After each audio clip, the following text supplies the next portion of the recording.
നമ്മൾ മിഡിൽ ഈസ്റ്റിലേക്ക് നോക്കിക്കഴിഞ്ഞാൽ ഇസ്രായേലിന്റെ ഉള്ളിൽ 40,000 പേരിന്റെ റാലി. ഈ റാലി വേറെ ഒന്നും കൊണ്ടല്ല, ഷിൻബെറ്റിന്റെ ചീഫ് റോണർ ബാറിനെ ഫയർ ചെയ്യുന്നതിനെ എതിർത്തുകൊണ്ടാണ് ഈ ഒരു റാലി നടക്കുന്നത്. ഇതിനെ എതിർത്തുകൊണ്ട് ഈ പൊതുജനങ്ങൾ മാത്രമല്ല, 40,000 പേര് മാത്രമല്ല, കോടതിയിലും അതുപോലെ അറ്റോർണി ജനറൽ ഉൾപ്പെടെ ഇതിനെ എതിർത്തിട്ടുണ്ട്. കാര്യം ഈ ഒരു ഷിൻബെറ്റിന്റെ ഈ ഒരു ചീഫിനെ ഫയർ ചെയ്യുന്നതിന് മുമ്പായിട്ട് ഒരു ആലോചന കമ്മിറ്റി വെച്ച് ഒന്ന് ഡിസ്കസ് ചെയ്ത് കാര്യങ്ങളൊക്കെ കുറച്ചുകൂടി വിശകലനം ചെയ്ത് സംസാരിച്ചിട്ട് തീരുമാനിക്കുന്നത് നന്നായിരിക്കും എന്നാണ് അറ്റോർണി ജനറൽ പറഞ്ഞിരിക്കുന്നത്. പക്ഷേ അറ്റോർണി ജനറൽ പറയുന്നതൊക്കെ അവിടെ നിലനിൽക്കുമോ എന്നുള്ളതൊക്കെ കണ്ടറിയണം. കാരണം അവിടെ നെസറ്റാണ് കാര്യങ്ങൾ തീരുമാനിക്കുന്നത്. അതിലുപരിയായിട്ട് ഫാർ റൈറ്റ് വിങ്ങിലുള്ള ഒരുപാട് ആൾക്കാർ ഇപ്പം നെസറ്റിന്റെ ഉള്ളിൽ കയറി വന്നിട്ടുണ്ട്. അപ്പൊ ഈ ഒരു അറ്റാക്ക് തുടങ്ങിയത് കൊണ്ട് തന്നെ അവരുടെയൊക്കെ സപ്പോർട്ട് നല്ല രീതിയിൽ ബെഞ്ചമിൻ നെതന്യാഹു കിട്ടുന്നുണ്ട്. അപ്പൊ അതുകൊണ്ട് തന്നെ നെസറ്റിൽ തീരുമാനിച്ചു കഴിഞ്ഞാൽ എടുത്ത് പുറത്ത് കളയാൻ പറ്റുന്ന ഒരു അവസ്ഥയിലാണ് കാര്യങ്ങൾ മുന്നോട്ട് പോകുന്നത്. അപ്പൊ എന്തായാലും ഇയാളെ എടുത്ത് കളഞ്ഞാൽ നെതന്യാഹുവിന് ഒരു വിഭാഗത്തിന്റെ സൈഡിൽ നിന്നും സപ്പോർട്ട് കുറയാനുള്ള സാധ്യത കൂടുതൽ ആണെന്നാണ് മനസ്സിലാക്കാൻ പറ്റുന്നത്. IDF-ന്റെ ട്രൂപ്പ് ഗാസയ്ക്കുള്ളിൽ തന്നെ വളരെ സ്ട്രോങ് ആയിട്ട് തന്നെ ഓപ്പറേറ്റ് ചെയ്യും. അതായത് ഈ ഒരു ബന്ദികളെ വിട്ടു തരുന്നതുമായിട്ട് ബന്ധപ്പെട്ട് എന്തെങ്കിലുമൊക്കെ ഒരു നടപടിക്രമങ്ങൾ നടക്കുന്നത് വരെ, എന്തെങ്കിലും മീൻസ് ലാസ്റ്റ് ബന്ദിയെ വിട്ട് കിട്ടുന്നത് വരെ IDF-ന്റെ ട്രൂപ്പ് ഗാസയിൽ തന്നെ ഉണ്ടാകും എന്നാണ് പറഞ്ഞിരിക്കുന്നത്. നെതന്യാഹു പറഞ്ഞിരിക്കുന്നത് ബന്ദികളെ ചൊല്ലിയുള്ള ചർച്ചയ്ക്ക് തയ്യാറാണ്. ഹമാസ് വിളിച്ചിരിക്കുകയാണ്, ബന്ദികളുമായിട്ട് ചർച്ച നടത്താൻ തയ്യാറാണെങ്കിൽ വന്നോളൂ എന്ന് പറഞ്ഞിട്ട്. അപ്പൊ ബന്ദികളുമായിട്ടുള്ള ചർച്ചയ്ക്ക് തയ്യാറാണ്, പക്ഷേ അറ്റാക്ക് നിർത്തി വെച്ചുകൊണ്ടുള്ള ചർച്ചയില്ല. അറ്റാക്ക് കണ്ടിന്യൂസ് ആയിട്ട് തുടക്കും. അതായത് ഈ തുടങ്ങിയ യുദ്ധം കണ്ടിന്യൂസ് ആയിട്ട് നടക്കും. അത് നിലനിൽക്കെ തന്നെ ചർച്ച നടത്താം എന്നാണ് പറഞ്ഞിരിക്കുന്നത്. അല്ലാതെ ഇനി യുദ്ധം നിർത്തിവെച്ചിട്ട് വന്ന് ചർച്ച നടത്തുന്ന ഒരു പരിപാടിയില്ല എന്നാണ് പറഞ്ഞിരിക്കുന്നത്. ഒരു പവർഫുൾ ഫ്രണ്ടയർ യുദ്ധം തുടങ്ങാൻ പോവാണ്. എവിടെയാണെന്ന് വെച്ചാൽ വെസ്റ്റ് ബാങ്കിലാണ് പറഞ്ഞിരിക്കുന്നത്. അപ്പൊ വെസ്റ്റ് ബാങ്കിൽ ഇത്രയും നാൾ നടത്തിയത് പവർഫുൾ അല്ലേ? ഇങ്ങനെയൊക്കെ നോക്കുമ്പോൾ, ഇങ്ങനെയൊക്കെ ചോദിക്കുമ്പോഴാണ് നമുക്ക് മനസ്സിലാക്കാൻ പറ്റുന്നത് പവർഫുൾ ആയിട്ടുള്ള ഒരു അറ്റാക്കിന് വെസ്റ്റ് ബാങ്കിന് തുടക്കം കുറിക്കുകയാണ്. അപ്പൊ അതിനിപ്പോ ഒരു പക്ഷേ ഈ വൈപ്പ് ഔട്ട് തന്നെ ആവാനാണ് സാധ്യത എന്നാണ് പവർഫുൾ യുദ്ധം വെസ്റ്റ് ബാങ്കിന്റെ ഉള്ളിൽ സ്റ്റാർട്ട് ചെയ്യുന്നത് എന്ന് മനസ്സിലാക്കാൻ പറ്റുന്നത്. കാര്യം ഈ തുറന്നു വിട്ട കുറെ ആൾക്കാരുണ്ട്, ഇവന്മാരെല്ലാം വെസ്റ്റ് ബാങ്കിന്റെ സൈഡിലൊക്കെ പോയി തമ്പടിച്ചിട്ടുണ്ട്. അതുപോലെ തന്നെ അവിടെ PIJ-യുടെ ആൾക്കാരുണ്ട്, ഇസ്ലാമിക് ജിഹാദിന്റെ. അവരെയൊക്കെ എയിം ചെയ്യുന്നുണ്ട്. അവരെയൊക്കെ ഉന്നം വെച്ച് തന്നെയാണ്, ലക്ഷ്യമിട്ട് തന്നെയാണ് ഈ ഒരു ഓർഡർ നെതന്യാഹു പാസ്സാക്കിയിരിക്കുന്നത്. ഇനി ഗാസയിൽ മാത്രമല്ല, വെസ്റ്റ് ബാങ്കിലും ഇതേപോലെ തകൃതിയായിട്ടുള്ള ആക്രമണങ്ങൾ കാണാൻ കഴിയും എന്നുള്ളതാണ് വരും ദിവസങ്ങളിൽ. ഇത്താമിർ ബെൻഗിവിർ ഈ ഒരു ഗാസയിലെ വെടിനിർത്തലിനെ തുടർന്ന് ഈ നെസറ്റിൽ നിന്ന് പുറത്തു പോയ ആളാണ്. പുള്ളി ഇപ്പൊ തിരിച്ച് വീണ്ടും വന്നിരിക്കുകയാണ്. ഇപ്പൊ പോലീസ് മിനിസ്റ്റർ ആയിട്ടാണ് ഇപ്പൊ അപ്പോയിന്റ് ചെയ്തിരിക്കുന്നത്. ബെൻഗിവിറൊക്കെ അത്രയും പിടിപാടുള്ള ആളാണ് ഫാർ റൈറ്റില്. അപ്പൊ അതുകൊണ്ട് തന്നെ ഈ ഫാർ റൈറ്റുകളുടെ സപ്പോർട്ട് വളരെ അനിവാര്യമാണ്. അപ്പൊ അതുകൊണ്ട് തന്നെ പുള്ളിക്ക് പോലീസ് മിനിസ്റ്റർ പോസ്റ്റാണ് കൊടുത്തിരിക്കുന്നത്. പക്ഷെ ഇവിടെയും AG അറ്റോർണി ജനറൽ തടഞ്ഞിരിക്കുകയാണ്. നിങ്ങൾ അങ്ങനെ പോലീസ് മിനിസ്റ്റർ പോസ്റ്റ് ഒന്നും അങ്ങനെ ഡയറക്റ്റായിട്ട് കൊടുക്കാൻ പറ്റത്തില്ല, അതിനൊക്കെ ഒരുപാട് കടമ്പകൾ കടക്കേണ്ടതുണ്ട് എന്ന് പറഞ്ഞിട്ട് അവരിപ്പം ഇതിനെ എതിർത്തുകൊണ്ട് വന്നിരിക്കുകയാണ്.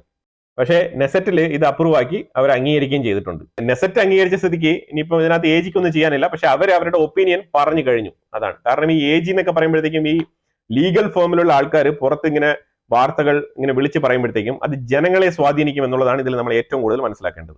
ഇസ്രായേലില് ഒരു ഈ ബിസിനസ്മാൻ പറഞ്ഞിരിക്കുന്ന വിഷയം എന്ന് പറഞ്ഞാൽ, ഇയാളുടെ പേര് വെളിപ്പെടുത്തിയിട്ടില്ല, എന്തായാലും വാർത്ത പബ്ലിഷ് ചെയ്ത് വന്നിട്ടുണ്ട്. അത് ഖത്തറിൽ നിന്നും പണം വാങ്ങിച്ച് PM ഓഫീസിൽ അന്ന് നിന്നിരുന്ന ഈ ഒരു എയ്ഡെ ഫെൽസ്റ്റീൻ എന്ന് പറഞ്ഞ ഈ ഒരു വ്യക്തിയാണ് നെതന്യാഹു ഇവിടെ നിന്ന് ഡോക്യുമെന്റ് ലീക്ക് ചെയ്തു എന്ന് പറഞ്ഞിട്ട്, പ്രൈം മിനിസ്റ്റർ ഓഫീസിൽ നിന്ന് ഡോക്യുമെന്റ് ലീക്ക് ചെയ്തു എന്ന് പറഞ്ഞിട്ട് പണ്ട് തന്നെ പിടിച്ചകത്തിട്ടിരിക്കുകയാണ് ജയിലിനകത്ത്. അപ്പൊ ആ ഒരു കേസുമായിട്ട് ബന്ധപ്പെട്ടാണ് ഈ ഒരു വിഷയം വന്നിരിക്കുന്നത്. ഖത്താറിൽ നിന്നും ആണ് ഫണ്ട് വന്നിരിക്കുന്നത്. അപ്പൊ ആ ഒരു ബിസിനസ്മാൻ ആണ് പറഞ്ഞിരിക്കുന്നത്, അയാൾ തന്നെയാണ് മേടിച്ചത് കൈമാറിയെന്നാണ് പറഞ്ഞിരിക്കുന്നത്. ആ ബിസിനസ്മാൻ ഇപ്പൊ അറസ്റ്റിൽ തന്നെയാണ് ഉള്ളത്. അപ്പൊ ഇതിന്റെ കേസ് അന്വേഷണം മുന്നോട്ട് പോവാണ്. ഖത്തറിന്റെ റോൾ എത്രമാത്രം ഇതിനകത്ത് ഉണ്ട് എന്നുള്ളതിന് തെളിവുകൾ ഇനി വരും ദിവസങ്ങളിൽ പുറത്തു വരുന്നതായിരിക്കും എന്നാണ് മനസ്സിലാക്കാൻ പറ്റുന്നത്. അപ്പൊ ഖത്തറിന്റെ ഒരു ഇരട്ടത്താപ്പ്, ഹമാസിന് വേണ്ടിയിട്ട് കൊടപിടിച്ച് ഹമാസിന് വേണ്ടിയിട്ട് പൈസ മുടക്കി ഇതേപോലെ ഈ ബന്ദികൾക്ക് വേണ്ടിയിട്ടുള്ള സീസ് ഫയർ ചർച്ച മോട്ടിച്ച കേസാണ് ഖത്തറിന്റെ പേരിൽ വരാൻ പോകുന്നത്. ഹൂത്തികൾ നിരന്തരം ഈ ചെങ്കടലിൽ കിടക്കുന്ന അമേരിക്കയുടെ വാർഷിപ്പുകളെ അറ്റാക്ക് ചെയ്യാൻ നിരന്തരം ശ്രമിച്ചുകൊണ്ടിരിക്കുകയാണ്. പക്ഷേ പരാജയപ്പെട്ടുകൊണ്ടിരിക്കുകയാണ്. ഇതുവരെ 100 മിസൈലുകൾ ഹൂത്തികൾ വിട്ടു കഴിഞ്ഞു. പക്ഷെ 100 മിസൈലുകളും തന്നെ ഇന്റർസെപ്റ്റ് ചെയ്യപ്പെട്ടിരിക്കുന്നു അമേരിക്കയുടെ ഭാഗത്ത് നിന്ന്. ഇങ്ങനെയാണ് വാർത്തകൾ വരുന്നത്. പിന്നെ ഒരു കാര്യമുണ്ട്, ഈ ഹൂത്തികൾ അയക്കുന്ന ഒരു മിസൈലിന്റെ കോസ്റ്റ് എന്ന് പറഞ്ഞു കഴിഞ്ഞാൽ ഏതാണ്ട് 30,000 മുതൽ 40,000 ഡോളറൊക്കെ തന്നെയാണ് വില വരുന്നത്. പക്ഷെ അമേരിക്ക ഇന്റർസെപ്റ്റ് ചെയ്യാൻ ഉപയോഗിക്കുന്നില്ലേ, അത് തന്നെ ഏതാണ്ട് ലക്ഷക്കണക്കിൽ വില വരുന്ന സംഗതികളാണ് അവിടെ ചെലവായിക്കൊണ്ടിരിക്കുന്നത്. എക്സ്പെൻസസ് നോക്കി കഴിഞ്ഞാൽ അമേരിക്കയ്ക്ക് നഷ്ടക്കച്ചവടമാണ്. പക്ഷെ എന്നാലും ഈ ഒരു എണ്ണയൊക്കെ കൊണ്ടുപോകുന്ന ഈ ഒരു ട്രാൻസ്ഷിപ്മെന്റ് പോകുന്ന വഴി ഒന്ന് ക്ലിയർ ആവണമല്ലോ. അപ്പൊ അതിനെ സംബന്ധിച്ച് നോക്കുമ്പോഴത്തേക്കും അമേരിക്ക ചെയ്യുന്നത് വലിയൊരു സർവീസ് തന്നെയാണ്. കാര്യം ലോകത്തുള്ള പകുതി മുക്കാൽ ആൾക്കാർക്കും ഇതുവഴി തന്നെയാണ് ചരക്ക് നീക്കം നടക്കുന്നത്. അപ്പൊ അത് നടന്നാൽ മാത്രമേ ഇവിടുത്തെ ഒരു എക്കോണമി സ്റ്റേബിൾ ആയിട്ട് നിൽക്കുകയുള്ളൂ. അപ്പൊ അതിനുവേണ്ടി തന്നെയാണ് അമേരിക്ക ഈ ഒരു പ്രവൃത്തി ചെയ്തുകൊണ്ടിരിക്കുന്നത്.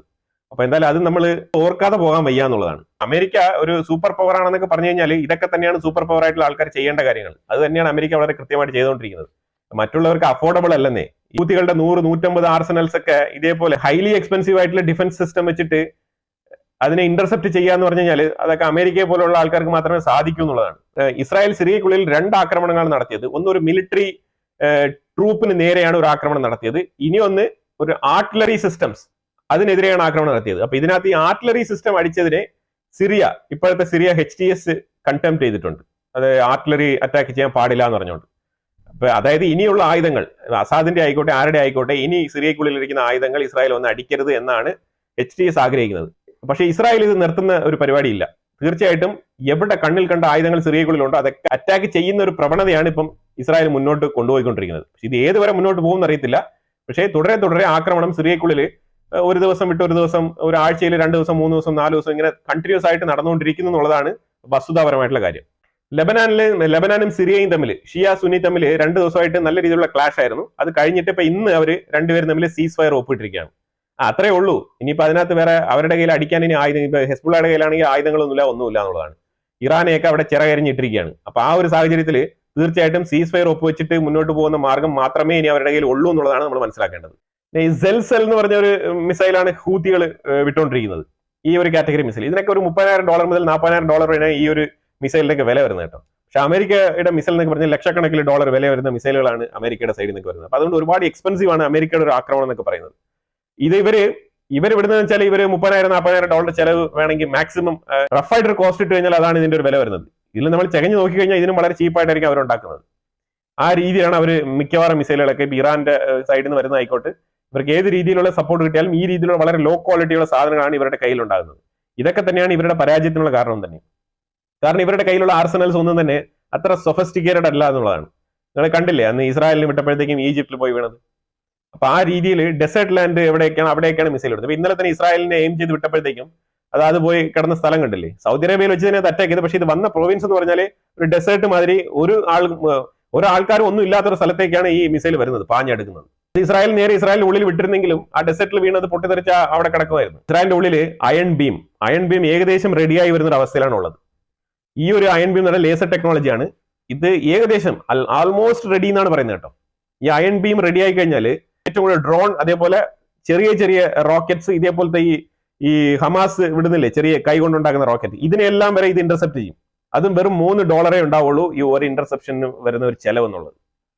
ഇപ്പോഴത്തെ ഒരു ഭീമമായ ചെലവ് വരില്ല എന്നുള്ളതാണ്. അപ്പൊ അയൺ ബീം വളരെ തകൃതിയായിട്ട് ഇസ്രായേൽ അച്ചീവ് ചെയ്യുന്ന ഒരു മോഡിലാണ് നിൽക്കുന്നത്.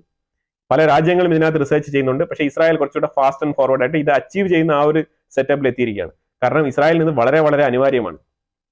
അതുകൊണ്ടാണ് അവർ ഏറ്റവും കൂടുതൽ ഇതിനകത്ത് എഫേർട്ട് ഇട്ട് ഇത് ഏറ്റവും പെട്ടെന്ന് തന്നെ നിർമ്മിച്ചെടുക്കാനുള്ള സാഹചര്യം ഒരുക്കിയത്. എന്തായാലും ഇതിന്റെ റിസർച്ച് ആൻഡ് അനാലിസിസ് വളരെ ഫാസ്റ്റ് ആൻഡ് ഫോർവേഡ് ആയിട്ട് നടത്തി. അവരിപ്പോൾ ഏതാണ്ട് 2022 തന്നെ അത് എത്രയും വേഗം അത് ആർമിയിൽ ഇന്റഗ്രേറ്റ് ചെയ്യാനുള്ള തകൃതിയായിട്ടുള്ള പ്രവർത്തനങ്ങളിലേക്ക് മുന്നോട്ട് പോയിരിക്കുകയാണ്. അപ്പൊ എന്തായാലും ഇതിനെക്കുറിച്ചുള്ള അഭിപ്രായങ്ങൾ കമന്റ് ബോക്സിൽ രേഖപ്പെടുത്തുക. വീഡിയോ ഇഷ്ടപ്പെടുന്ന ലൈക്ക് ചെയ്യുക, ഷെയർ ചെയ്യുക. വീണ്ടും അടുത്തൊരു വീഡിയോ ആയിട്ട് വരാം. Thank you so much.